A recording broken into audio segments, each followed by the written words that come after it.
الله والحمد لله والصلاة والسلام على رسول الله. I wanted to focus on communicating very clearly to people that we have a principle in Islam with regard to how we manage doubt in the deen or doubt overall. And that is, firstly, we have to be clear that having doubts is not something that is new or novel. A lot of scholarship was built in the past, was produced on the issue of working through doubts, and sometimes the scholars would deal with issues, questions that would come up in a hypothetical way. But what's worrisome in today's time is that the way that people work through their doubt is very unlike what we saw in the past. Today, and this has to be said, and it becomes offensive to people, but sometimes we have to confront things as they are, unfortunately. But, we live in a society which politically, culturally, economically has trained us into individualism.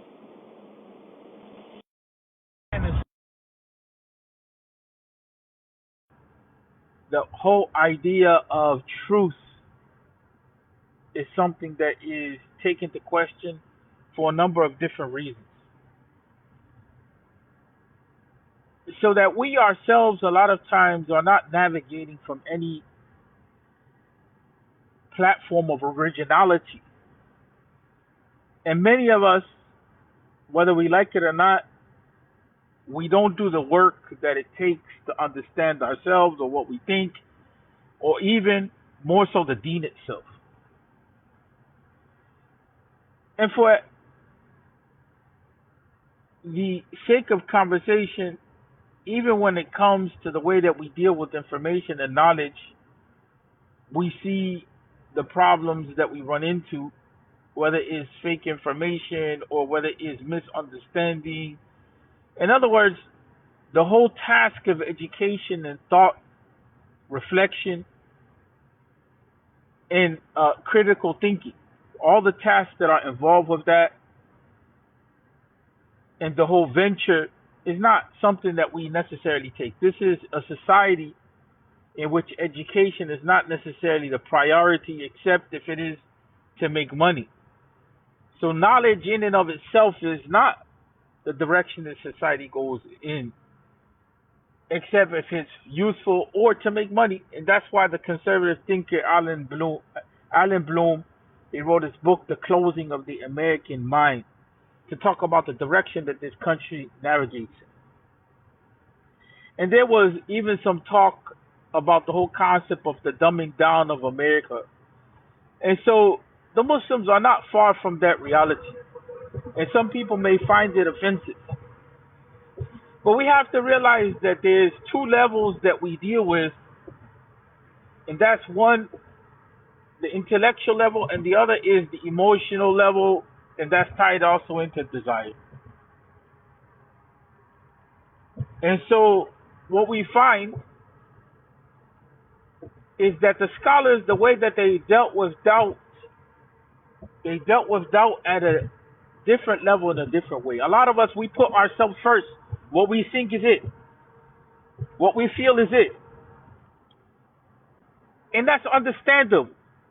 But we owe ourselves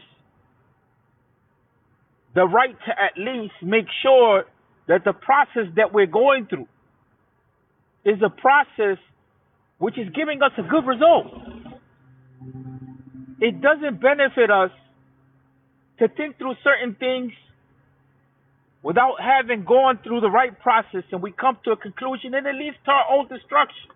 It's already bad enough that we make bad decisions and we have to live and put up with the crap that we ourselves enter into as a consequence of what we were thinking is the case to be right, or what we felt to be right, or what we chose and we know is wrong, because at the end of the day, we get something out of it that makes us feel right. But deep down inside, we know that we are living in a contradiction with ourselves.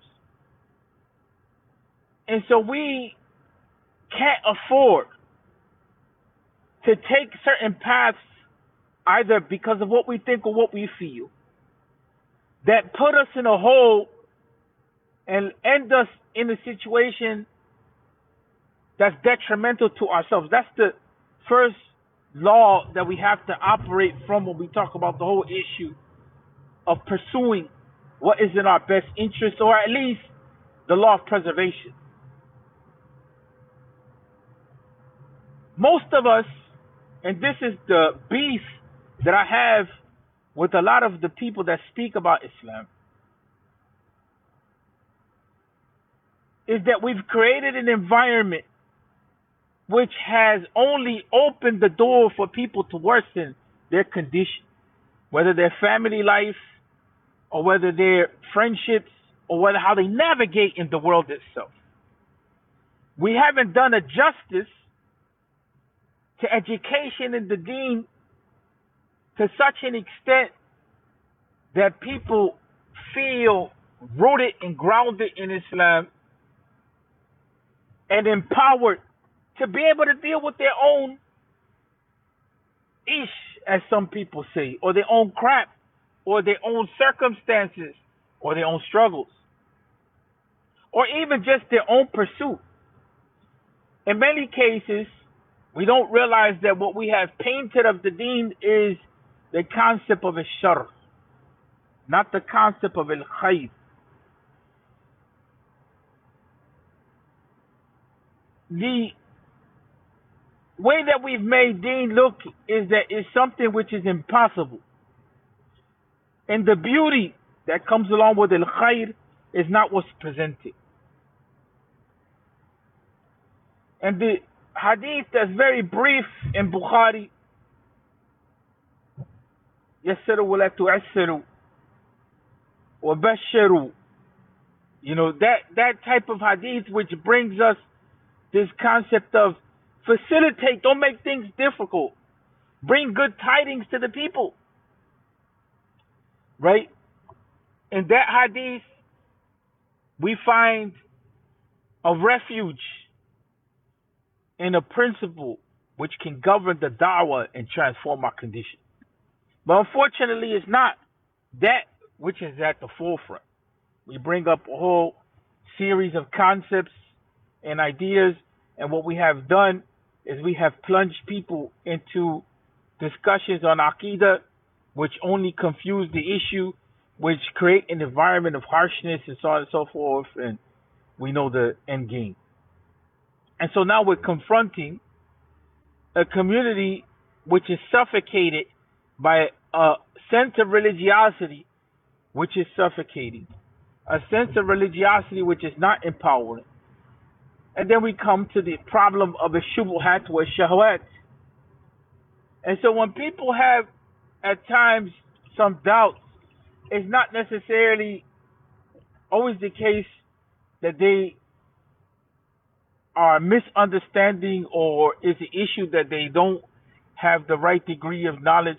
Sometimes the fitrah itself, the nature of the person, pushes them to have a sense that something is wrong, something's not right in the way that things are being done, or the way that something is understood.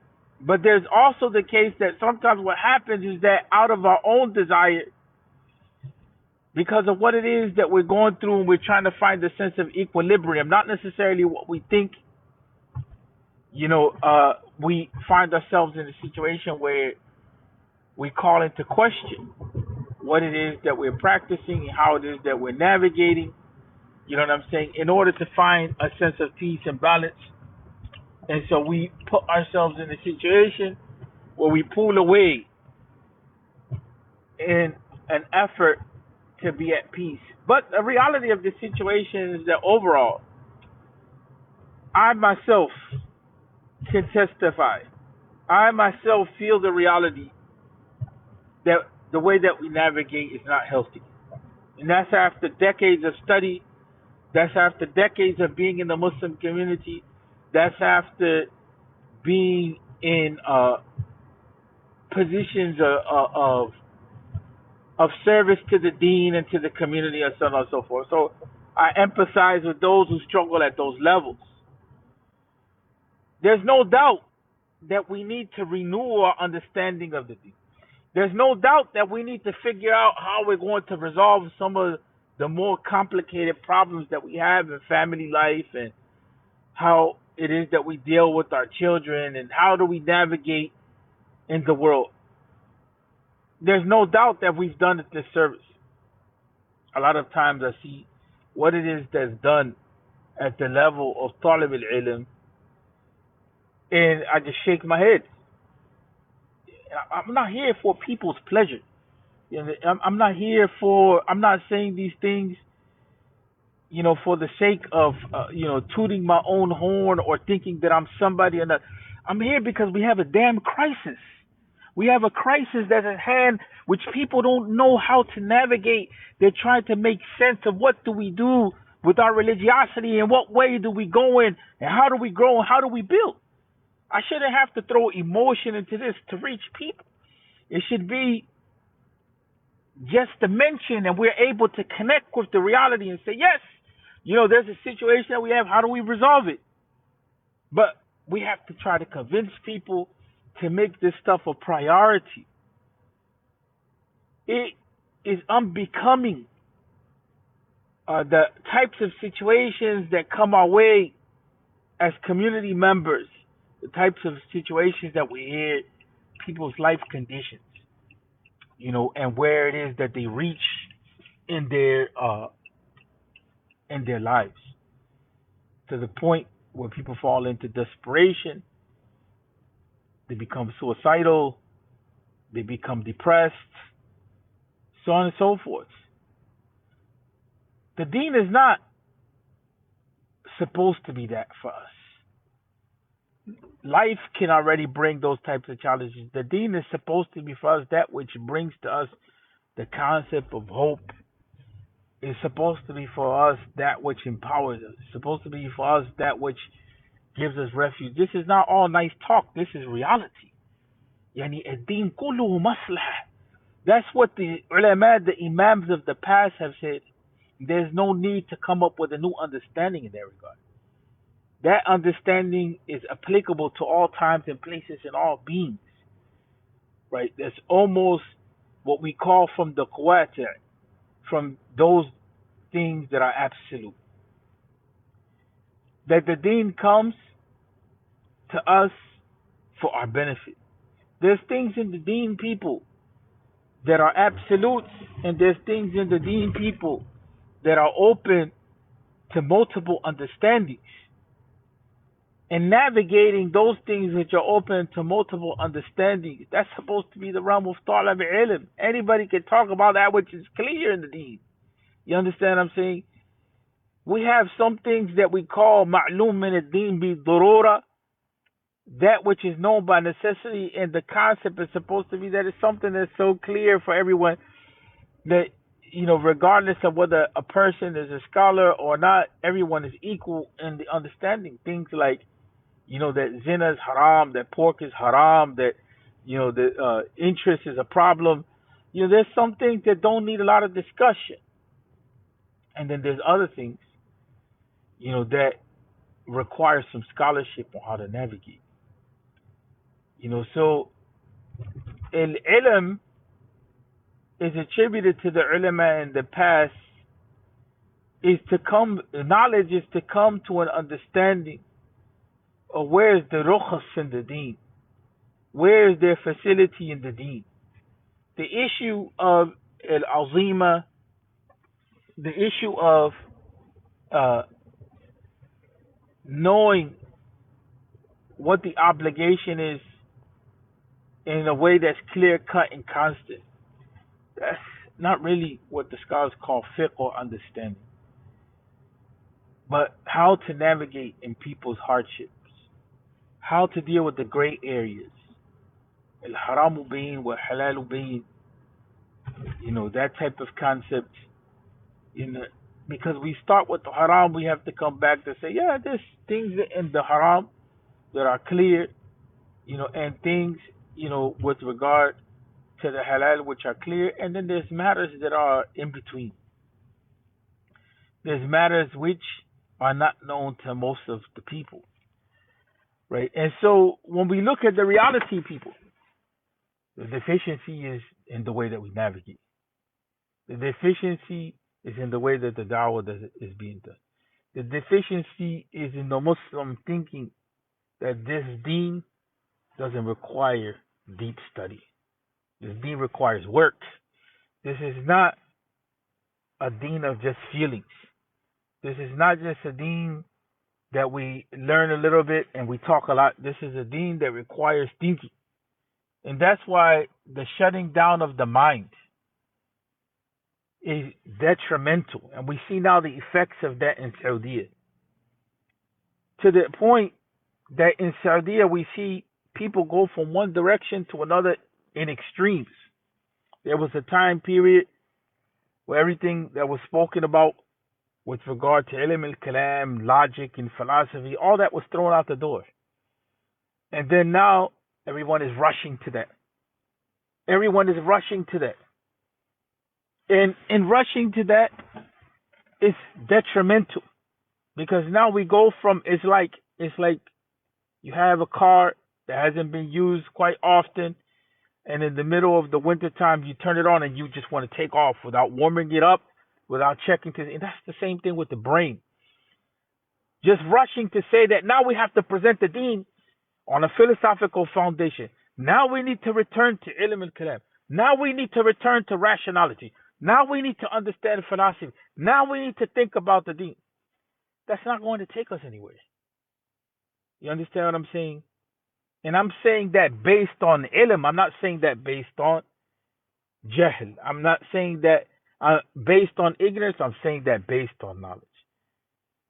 A person with a philosophy background. That's not how that works. You throw people into a crisis like that. The Quran itself didn't come to us as human beings all at one time. It came to us gradually. The utilization and the implementation of the intellect and understanding, that needs what we call tarbiyah. We need to be groomed into that. Because there's realms where it's not beneficial for the intellect to be delving into. How many? Well, the angels, what color are they? How big are they? How is it? We have a lot of youth, they do that now. And we have a lot of imams and maulanas, they like to delve into the issue of the jinn, right? And the dajjal, and they stay on that point. And then people around them are suffering and breaking down, and they're over here talking about the dajjal is about to come and the signs of the last day. And they forgot the whole concept that the way that even the last day is painted for us in Islam is in hope, is in a manner in which the Prophet sallallahu alaihi wasallam says, the questioner, what I'm saying, has limitations with regard to getting a response, because that knowledge is partly with the unseen. Those who question in those regards, they have limitations. That's, you're putting your intellect in a realm where is it going to go? You know what I'm saying? The control box, the search box has a limitation as to what it can navigate with. You know what I'm saying? The search can't go further because the data for you is limited in that regard. The deen doesn't take us into realms that are, not going to be beneficial for us. But what we have done is that's what we focus on. We focus on that in which if we put our minds to it, it's not going to take us anywhere because there's a limitation. We're blocked. That control box that controls our thinking, is out of our control, because the one that has control over that box in which our mind operates in is Allah Tabaraka wa Ta'ala. Now, when you put your mind in the things that you need to be thinking about and reflecting on, then your intellect is going to grow. This is one of the reasons why the Muslims are not operating, the Muslims are not controlling all the satellites in space. This is why the Muslims are not at the forefront of biology. This is why the Muslims are not at the forefront of technology. You know what I'm saying? Because where we're putting our intellect is not where it should be. We want to speculate on who Allah is. We want to fight over who Allah is. We want to talk about the unseen. And in the meantime, we're going out of our minds just in dealing with daily problems. We can't even resolve the issue of male-female dynamics. And you're going to go into the issue of the unseen, that which you don't have any tools to measure with, that which there's no equal for you to compare with. You understand what I'm saying? The only thing that you have to deal with the unseen is what you're told by Allah Tabaraka wa Ta'ala. And so when it comes to understanding the Deen has some basic principles. And we mentioned that issue of the Deen being for our benefit. If we understood basics in Aqidah, then we should understand that Allah Tabaraka wa Ta'ala doesn't need our ibadah. Allah Tabaraka wa Ta'ala doesn't need our worship. Allah Tabaraka wa Ta'ala doesn't need us to be Muslim. You understand what I'm saying? Everything in the universe is in the state of Islam as per the Deen of Islam. It's the human being that needs the Deen. And so when we start talking about the types of questions that we have and the types of doubts that we have to be able to identify what it is that we're doubting. Because there's certain things in the Deen, and as a matter of principle, that those things are clear cut, and other things which are open to understanding. And this is why sometimes when we start getting into the issue of this position is the rajih and so on and so forth in the Deen, you understand what I'm saying? When scholars come and they have multiple positions and they come and they say, well, this is the position that's the strongest and this and that. Sometimes that stuff is relative. And this is why, for instance, when people come and they say, well, this is the mashhur, this is the position that's mashhur, or this is the muftabi, this is the position that is well known in the madhab, this is the position which we give fatwa on, right? Sometimes, when it comes to the issue of halal and haram in that regard, we do damage. Because in reality, that means that we're not calculating time and place. When it comes just to the issue of fatwa, we're not even talking about other issues. It means we're not calculating time and place. How is it that something can be mashhur for all time and all place? It's impossible. Or something can be the fatwa for all time and all place? It's impossible. If we're taking the reality of fatwa, that fatwa is supposed to speak to the zaman wal makan wal insan, it's impossible that it's going to be the same for hundreds of years at a time. That's just not the work of fatwa. Fatwa is not on that which is clear cut. Fatwa is on that which is open to understanding and ijtihad and so on and so forth. So it's impossible for the ijtihad to remain the same, the research to remain the same, right? And that shows that we're not doing our job. And so that brings hardship to people. That definitely brings hardship to people, because the Deen is full of possibilities at times. Those who want to cling to the ijtihadat of the scholars of the past and just one madhab only in every situation, be my guest and see the type of damage that you do to the people in their lives.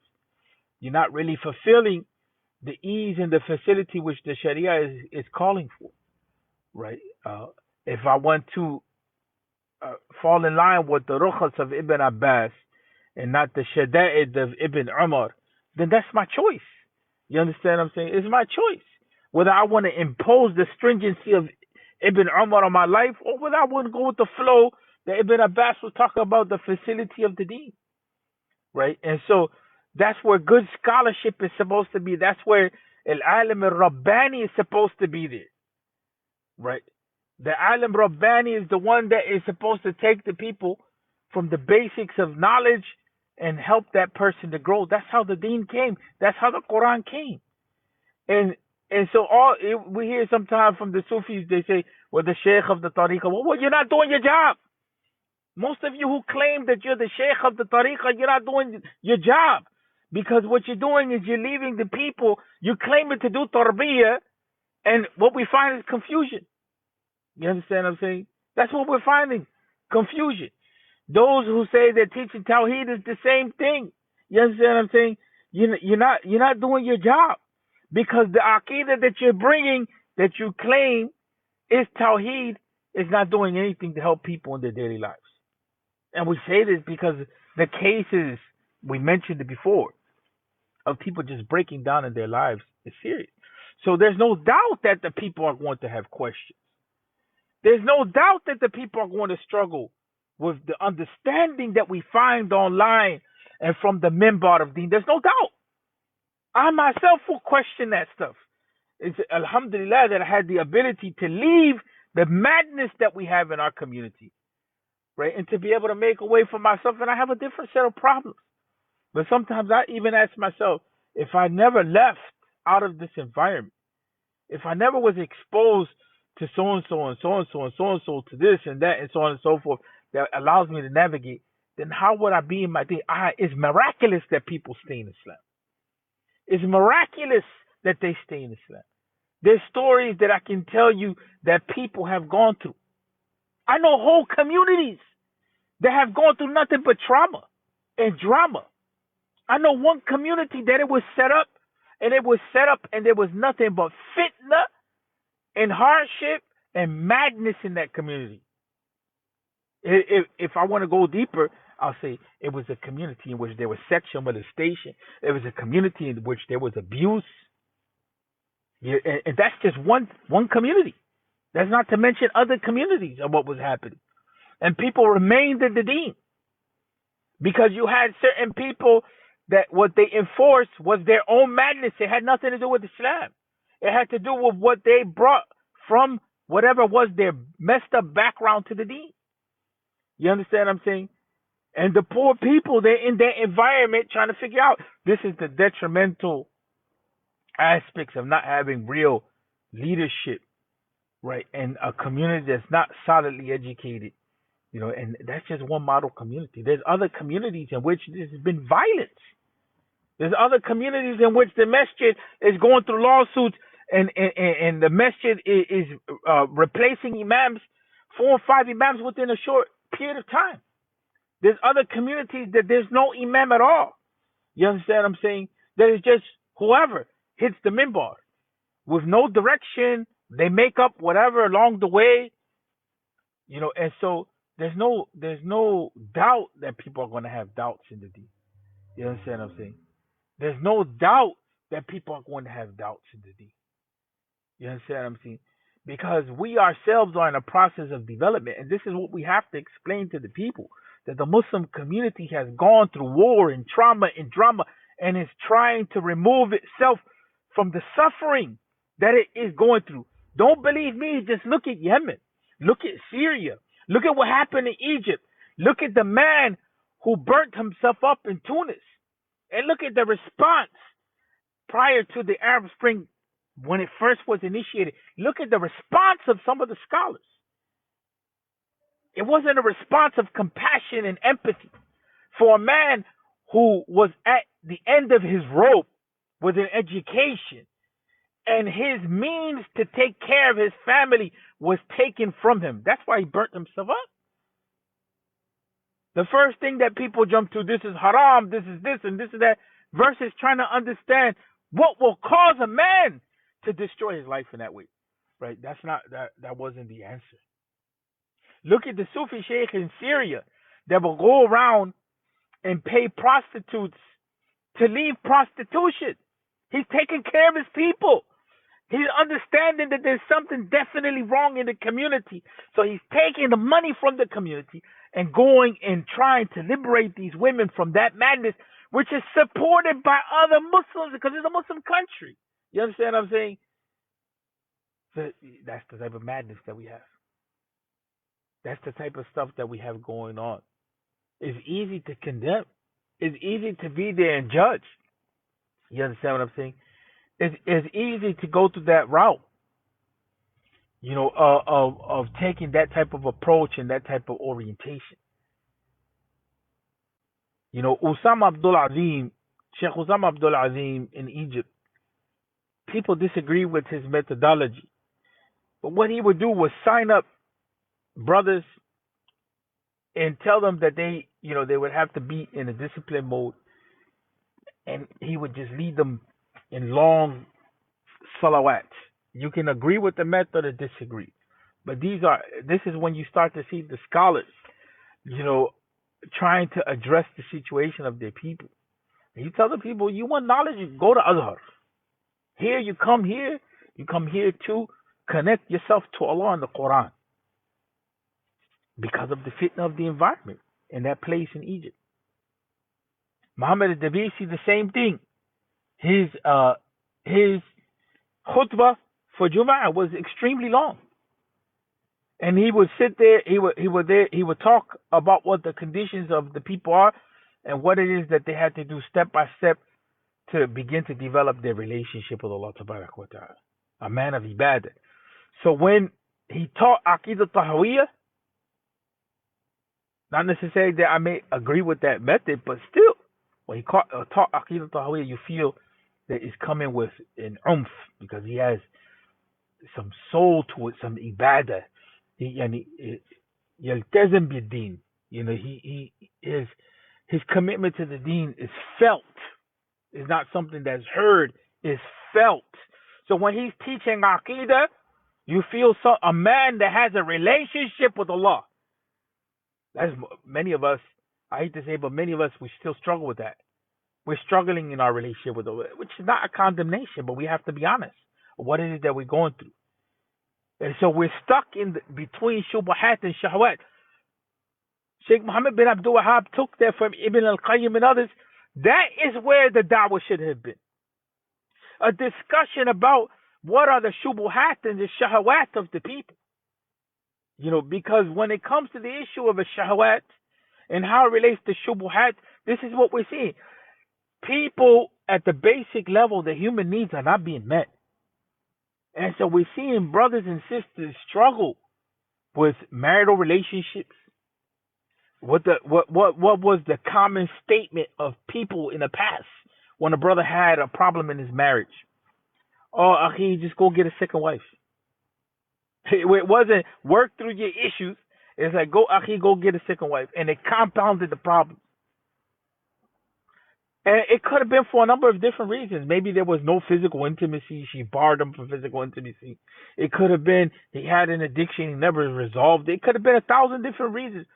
But all of that tied into the realm of a shahwat, the realm of desire. You know what I'm saying? And it just increases and it leads to other stuff. To rationalizations of why should I do this? Or why should I do that? Or, now, you go from the whole issue of you wanted to niqabi, and it's not working for you. So now, you're with the sister at the club. And now you have to figure out how to rationalize that. You understand what I'm saying? And so you're in that circle now where now you begin to have doubts in your deen so that you can support what it is that you're doing, from desire. And I'm not condemning anybody in that regard. I'm saying it's a tragedy that this is where we're at. It's a tragedy. You understand what I'm saying? And everybody's hit in one way or another. You know what I'm saying? One way or another. There was a brother that told me, I had my house paid off. But, I went and I took this extra debt. A professional, making buku money. So he had a house that was paid off. So now for extra space, extra this, extra that, he goes and he compounds, the situation for himself with compound interest. Right? When he was out of the loop. Right? And so it becomes the issue because the family has to have the family this, the family that, so the desire increases and increases. So now you're in the realm where, yes, you made it out of where most people are made, a paid off house. Now you have to go into a whole situation where you're struggling. And that's where a lot of us are at. We're in between trying to rationalize what it is that we're doing. And sometimes people have legitimate situations that they're in, which The understanding that they have of the Deen is not sufficient, and they're questioning. You understand what I'm saying? Is this fatwa really going to work? Does it make sense for us to destroy a marriage with 3 and 4 kids in it because somebody just was stressed out and they pronounced a divorce? Y'all brothers can't do. Y'all brothers can't look in the fiqh and figure out how to help them with that situation. You know what I'm saying? You have the Hanafis, which are with strict. Anything that comes out of their mouth is a divorce. You understand what I'm saying? And then you have others that come in and they, whatever it is, there's a divorce. They figure out how to get around it. But then at the same time, there's a situation which maybe that relationship should come to an end because he's an abusive person. You understand what I'm saying? And you keep the sister trapped in that. You find an excuse for the brother, and then you make it difficult for the sister. That's how we deal with fiqh. You understand what I'm saying? We're not looking to the maqasid of the sharia. We're not looking to try to work through people's situation. You understand what I'm saying? Like, come on now. Like, this is where we have to understand the way that the sharia navigates. But of course, the so-called mufti that came out of the madrasa, the so-called brother who studied a few ahadith, they find that's anathema. They find that's anathema. But if I tell them that I sat with muftis of countries, people like Sheikh Nasr Farid Wafu, you understand what I'm saying, who was a mujtahid in the Shafi'i madhab, you understand, bigger than many of the mashaykh that people studied in, that's the type of approach of how he navigated with people. If we say that, then, the people, they say that we're playing with the Deen. They still don't believe that in scholarship, you know what I'm saying? The scholars in real scholarship, people are trying to solve people's problems. You know what I'm saying? Because you have to consider the time, the place, and the person. They can't believe that in Egypt the scholars were going back and forth debating about whether they should take the opinion that you need 2 witnesses for the divorce. I personally, that's what I go with. You understand what I'm saying? I personally go with you need 2 witnesses for the divorce, just like you need 2 witnesses coming in. It may not be a popular opinion, but you know what? It keeps the tragedy of many people's mouths, controlled. And it safeguards a lot of these children from having to be in poverty and so on and so forth until we can get people into a situation where they can begin to work on themselves. The Deen is not an obstacle in that regard. The obstacle is they themselves having to apply themselves to deal with their own drama and their own trauma and their own situations. But that's not how we navigate. So of course people are going to have doubts because we're not bringing the medicine that's necessary. The faqih is supposed to be the tabib, right? The faqih is supposed to be the tabib. We've opened up the door to allow just any Sufi poofy to come, and this is not a criticism of all the people of Tasawwuf, but this is a criticism of this mindset that you think that your concepts of spirituality, are higher than dealing with the Sharia. And this is what we hear. The Shaykh of the Tariqah is not the Shaykh of Ilm. And since when? Since when do we divide the Shaykh of Ilm and the Shaykh of Tazkiyat al-Nafs? That's all supposed to go together. That shows that we ourselves are deficient. You know what I'm saying? We don't need a Shaykh that's talking about spirituality that's not grounded in the Deen. This is why Sheikh Ahmed Zarruq tried to put an end to that madness. You understand what I'm saying? And bring it all together. You understand what I'm saying? We have to have grounded knowledge. And there's no way to have grounded knowledge if we're not invested in knowledge in itself. And there's no way to be truly invested in knowledge if we're not considering that the knowledge that we have to deal with is multidisciplinary. It's not just dealing with hadith, or it's not just dealing with some points in aqidah. We need other sciences. We need sociology. We need counseling. That's what we see of people like Imam al-Balkhi and Imam Ibn Khaldun. You know what I'm saying? We see that type of thing. But unfortunately we keep with this declined civilization approach. And because we have this declined civilization approach, we're not dealing with all of the different branches of knowledge that we need to build a community. I don't know how much more we can say from there. And so what we have before us is a crisis where people don't know how to distinguish between that which is certain in the deen and that which is open to multiple opinions. Some of you have to give flexibility. Imam Malik, even though it's not used much, the principle is there, Murato al-Khilaf. When the Khalifa in his time wanted to obligate the people to the Muwatta, chill, in our language.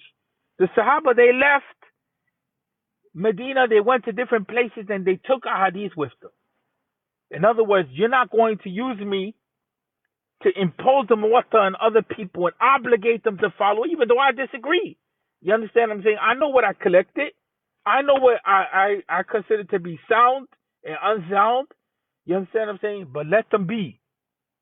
And so he did not want the Khalifa to impose on the people. So the concept of Muratul Khilaf is an important concept. So I can disagree with you. You understand what I'm saying? But the fact that you went through a proper process will allow me to accept your dalil. Run with it. You understand what I'm saying? We run with your dalil even though I disagree. Because there's some sort of benefit in it for the people, for the community. That's important. That's important.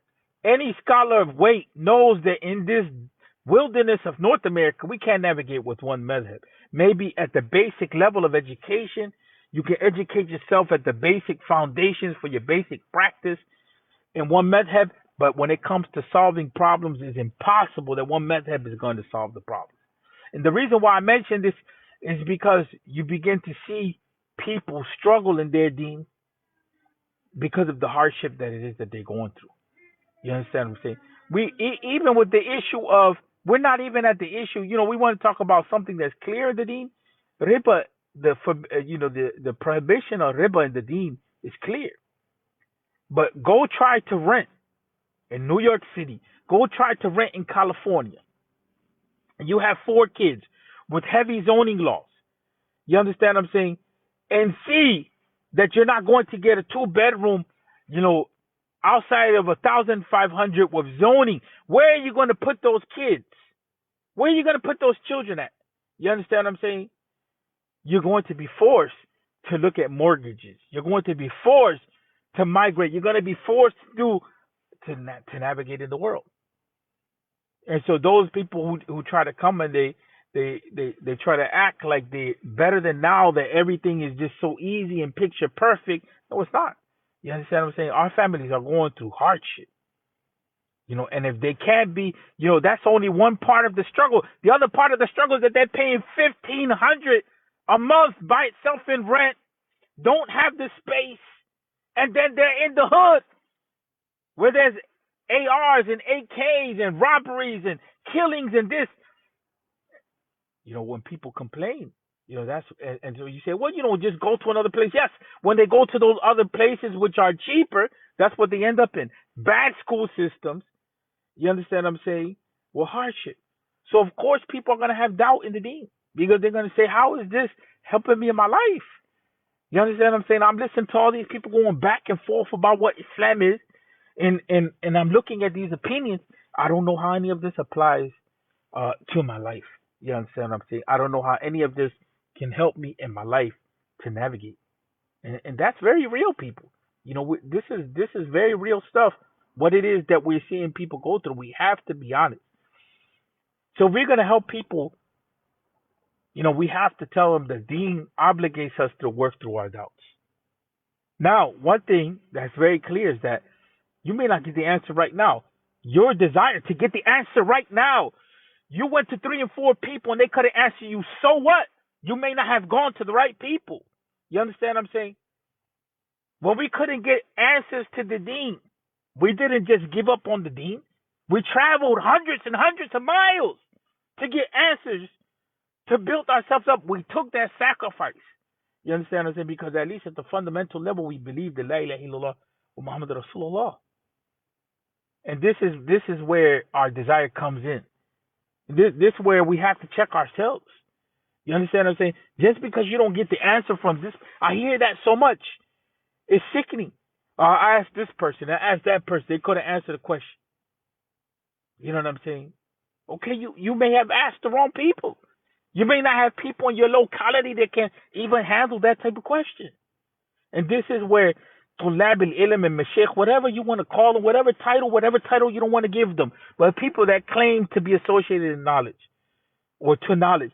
This is where you can't be an okey doke person in ilm. You can't be.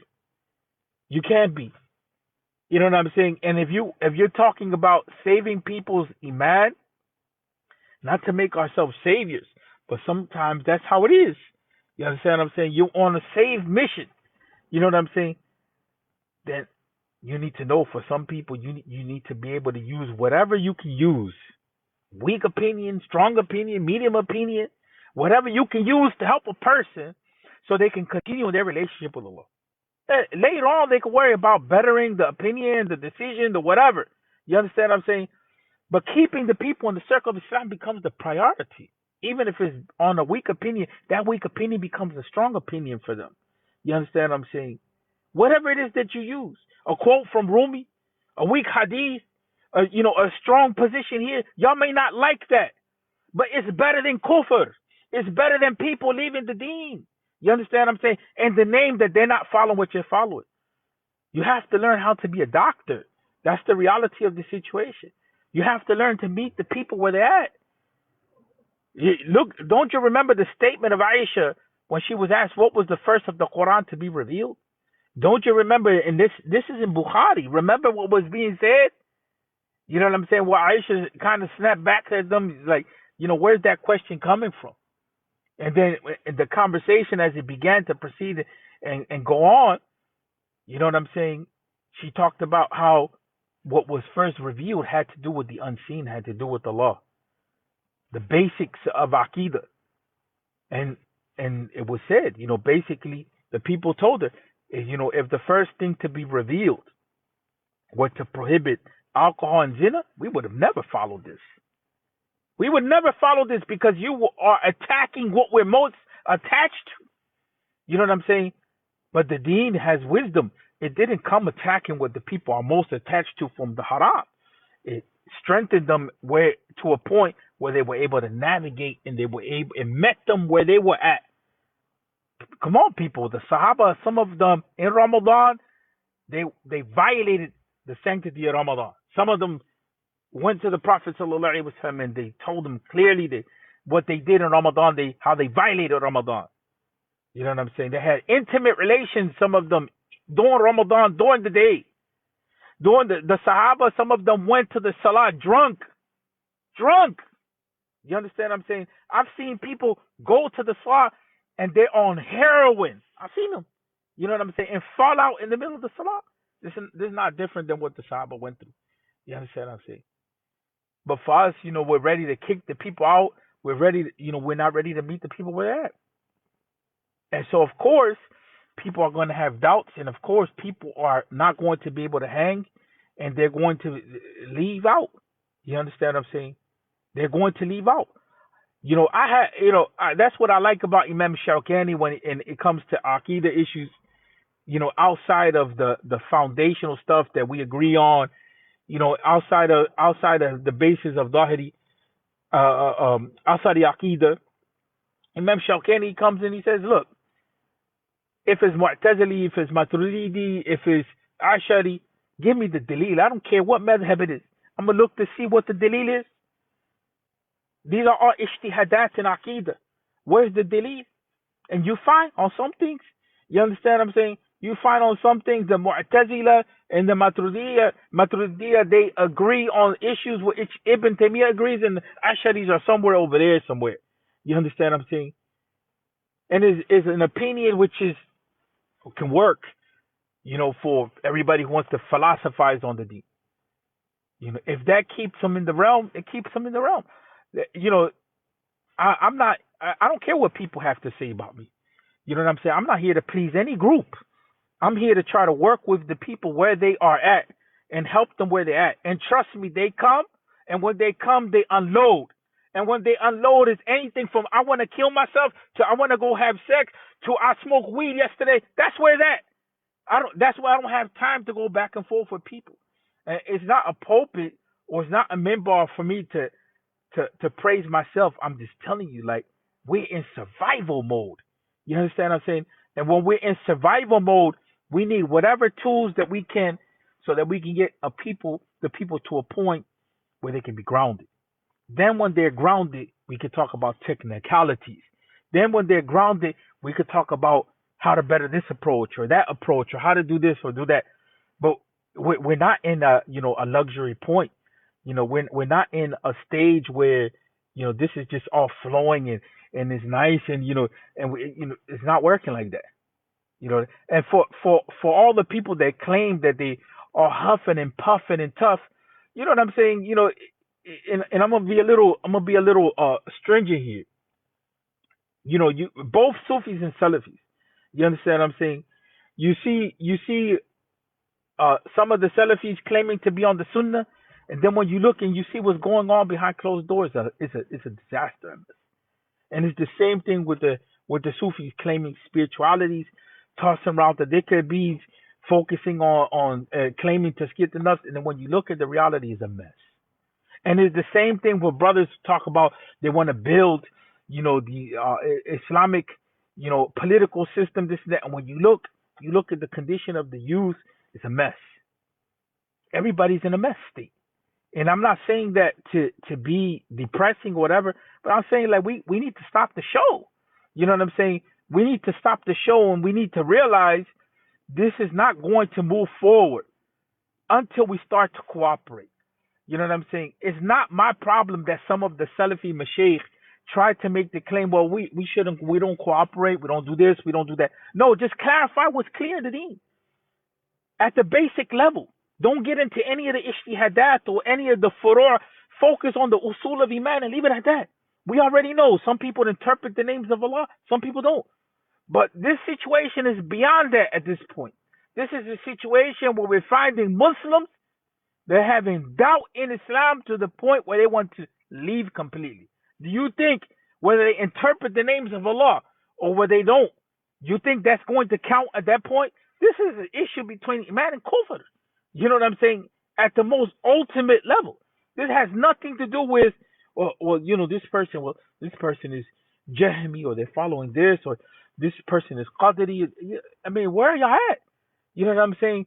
Come to the reality of where people are at. Half of the people don't even know what the heck any of those terms mean. The evidence of that is just the other day a sister, she was reading a book in Aqidah, and it is unfortunate. You know what I'm saying? And she mentioned these things. I don't even know, what Qadri means. I don't know what the Qadriya is. I don't know what this is and that is. She posted it online. For me, why are we promoting Aqidah at that level? That has nothing to do with your relationship with Allah. Those are philosophical discussions. You understand what I'm saying? This one believes in free will and this one doesn't. And so, what the heck does that have to do with my life? That's where the people are at. You understand what I'm saying? How is that helping me in my relationship with Allah, in my marriage, in my situation? And that's what we don't get. You know what I'm saying? We don't get that. We have made out of Aqidah issues academic issues, and it's just continuously confusing the people. So then now I'm making this live for a specific reason because of this issue. Because people are having doubts in the deen. They don't know how to resolve them.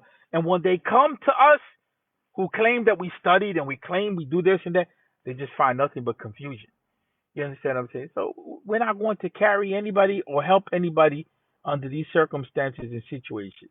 But for the people in general, I want to end on this note. There's some things that are clear in the deen. And then there's some things that are open to multiple understandings. Right? And that's where it gets tricky. Because you can have multiple understandings. Right? But to keep it simple for yourself, remember the man who asked the Prophet Muhammad sallallahu alaihi wasallam if he prayed just 5 times a day, if that was sufficient. Yeah, sufficient. Honestly. The Shahada by itself, if you know the basics of it, sufficient. Qul huwallahu ahad is sufficient. You know what I'm saying? If that's all you have to focus on, just make sure you're making some contact with Allah. You know what I'm saying? You talking to Allah at the basic level. You don't have to make it complicated. Allah's not like the creation. Leave it at that. Leave it very simple for yourself and focus on taking care of your life. Don't mess with these Muslims who are going back and forth on debating this point and that point and they're not even dealing with reality. Don't mess with them. You understand what I'm saying? Because all that's going to do is create for you hardship for yourself and your Deen, and you're going to find yourself at a point where it's going to be so suffocating. Just the natural reaction of that is, I need to get away from this because I need to breathe. And it has nothing to do with you really doubting the Deen. It has to do with the fact that you're not in a healthy environment. You're not in a healthy religiosity. You understand what I'm saying? So you need to give yourself that break so that you can begin to find yourself again at peace and get what you need to get out of the Deen so that you can function. You know what I mean? And unfortunately, you're in a situation where we live in an environment where real scholarship is, not too easily, discovered, or not too easily uncovered, or guidance at the basic level, the irshad that you need, the tawjihat that you need. Unfortunately, a lot of our brothers are focused on other stuff. They're like the young men playing video games where the house is the bills have to be paid. They just stuck playing, addicted to video games, and that's how we're doing the dawah. You understand what I'm saying? Where scholarship is needed and guidance is needed, we're distracted with some other stuff. And I'm not excluding myself from that. I'm saying we. And so the situation is, people, take it easy. Take it easy. You understand what I'm saying? When all fails and all is said, just turn to Allah and take it slow. Even if you're only talking to Allah once a day, even if it comes that you just, if everything falls, the salah falls, everything falls, the worst thing that you can do is stop saying La ilaha illallah. The worst thing that you can do is just stop saying, "Oh Allah, help me." That's the worst thing that you can do. You understand? Because if it gets to that point, then where are you going to turn? You know what I mean? And the worst thing that you could do if it comes to that point is in your heart having some space of hope, some belief that Allah can help. If all of that goes out the door, and the only thing that's left is just disbelief, you understand what I'm saying? Or just like numbness, you know what I'm saying? At just making intention that you want to do good, that you want to find the Lord. Make some sort of intention. But if you shut your heart out to everything, know that there's nothing out there. Most of us have been out there. Most of us have been in the street. Most of us have been rock bottom. Most of us have tasted kufr. There's nothing out there. You understand what I'm saying? There's nothing out there. And feel good spirituality and religion is not going to help. Because what happens when life hits you hard and the hardship comes and that feel good goes away? Then you're back at the same situation. And we've seen that people jump from religion to religion. They go from situation to situation. People self medicate.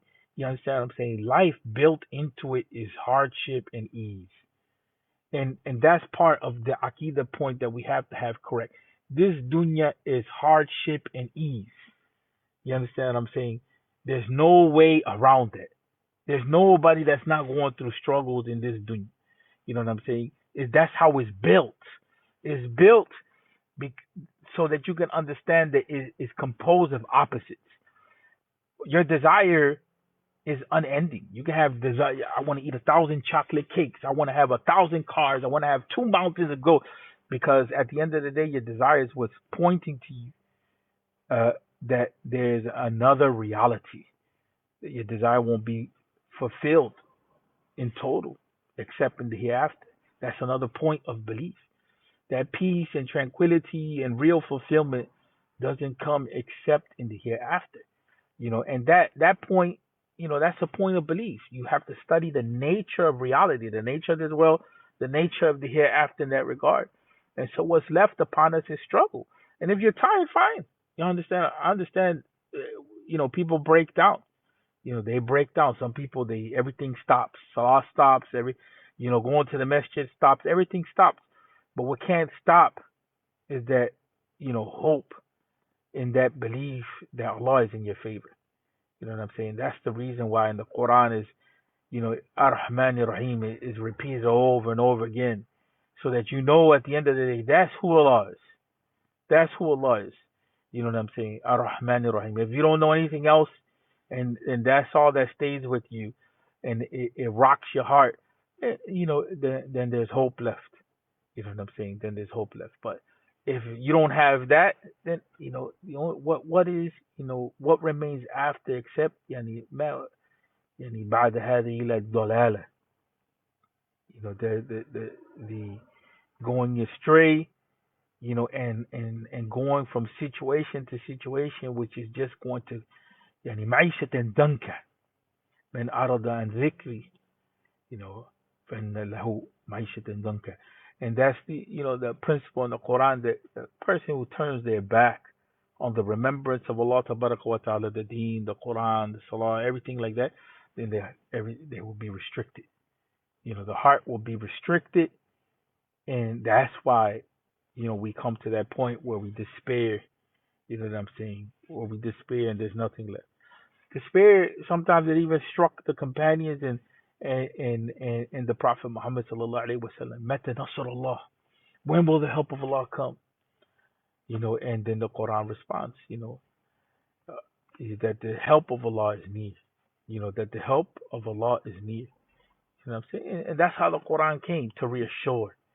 It came to reassure in situations in which we needed reassurance, and that's what we need, to reassure each other. That's why our conversations have to change. You understand what I'm saying? Our conversations have to be more loving, more encouraging, more supportive, less judgmental. It's easy to judge. This person went and did X, Y, Z. We know this person is going through this and that, and they're going to the. We know that, but how is it that we're helping our people? You know what I'm saying, to maintain and hold on to the rope. Assalamu alaikum.